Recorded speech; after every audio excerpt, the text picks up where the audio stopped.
Hi guys, I'm Karl Taylor. In this video, you're going to see me execute this shot here, which is a lovely bottle of wine, red wine product shot. I'm going to show you exactly how I do this shot step by step and all the components and the lighting.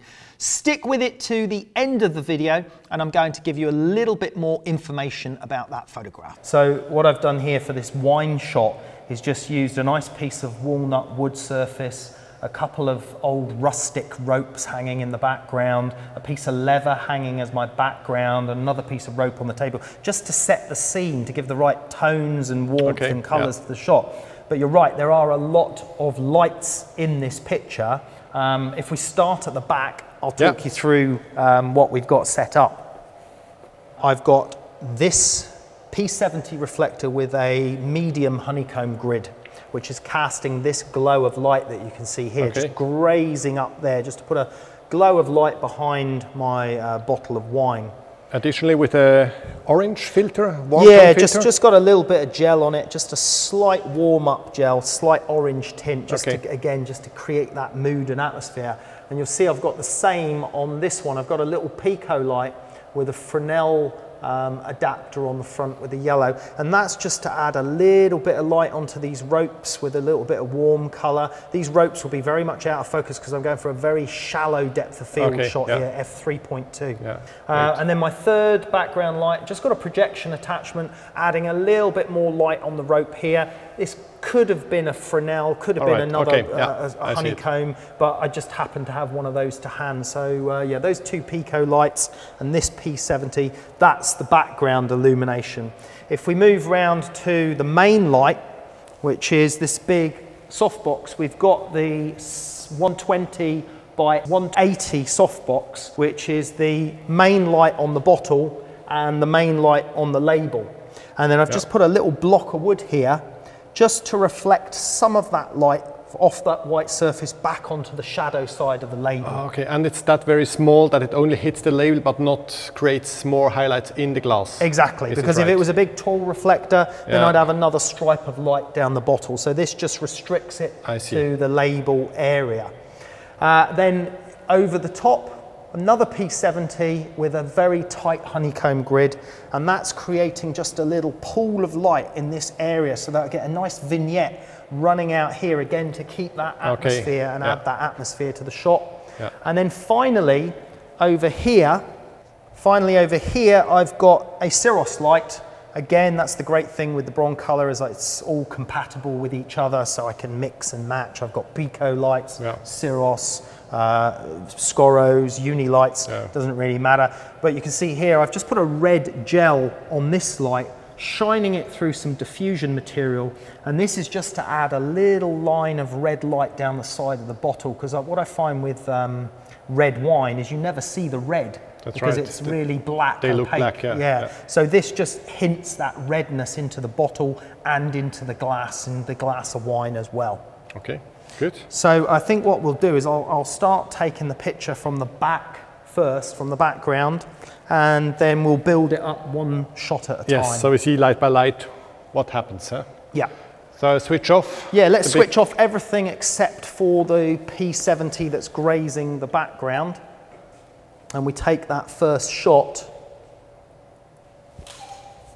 So this should just be the background. It's only the background, So we can see there, nothing else visible, only that background glow. So now I'll add on one of the Pico lights, which is the light that's illuminating the rope from the right-hand side. The Fresnel, There we go. So that's just a little bit of catch light on that rope. Next, I'm going to add the Cirrus in, which will give the red glow down the side of the bottle.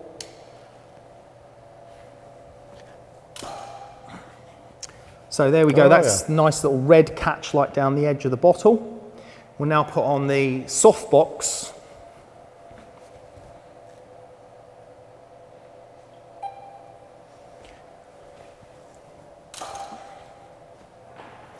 Okay, now here's something I don't like with bottle shots with a softbox, And they can work really nicely if you want a hard edged line. You can see this very defined edge line here, which we get from the big softbox.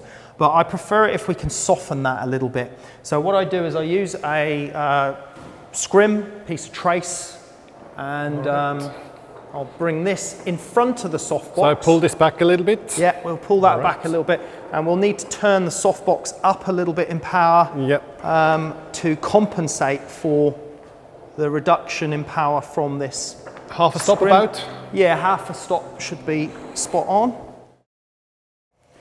Right, so now with the diffusion material, there we go, we've got a lovely softening. It just takes that hard edge off of that softbox. I wanted to create this sort of vignette of light effect here, so I need to create a pool of light. So what I've done is just with the P70, with the very tight honeycomb grid, is put that from above the bottle to add a pool of light, which should finally finish the picture off. And there we go. So just a subtle little extra detail on there. If we flick between the two, we see without and with, and you can see how much atmosphere that adds to the shot. Also adds a nice little catch light to the top of the bottle there. But yeah, I'm very happy with that, which managed to put together in a relatively short space of time. Thanks for watching, guys. Let's take a look at the photograph again, just to reiterate a few points.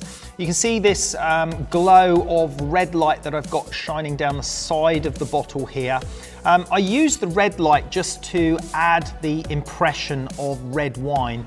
Bottles of red wine always come out solid black, and by using the red light, it just conveys that sort of message of red wine in there. If we also look, you can see some of that red light is glinting in the glass and refracting through the glass, which I find is a nice little touch. One of the most important lights in this shot is actually the light that's coming down from above the bottle, creating this glow on the wooden table surface here, kind of isolating the bottle from its background surface that it's sitting on. That is also responsible for casting those short shadows because that light is coming from above, from slightly behind. It's also the light that's catching the top of the bottle cap. Now you can see the light down the side of the bottle here, the main sort of key light, the big softbox. You can see how the edges of that light are nicely feathered because I used the diffusion roll material in front of that light source. That's what's giving it that feathering rather than a hard stripe, which is what I prefer on my bottle shots work. Then you can see the light on the background, the glow on the background, and the independent lights with the colored gels on the ropes and the small props. And it's just worth pointing out one more time, there isn't many props here. We've got the background material, a couple of ropes and a wooden surface, but it's by adding those extra little props in and thinking about your surface and your materials that really enhances the mood of the shot and sets the scene to help the product shot work. Hope you enjoyed that short tutorial. Thanks very much.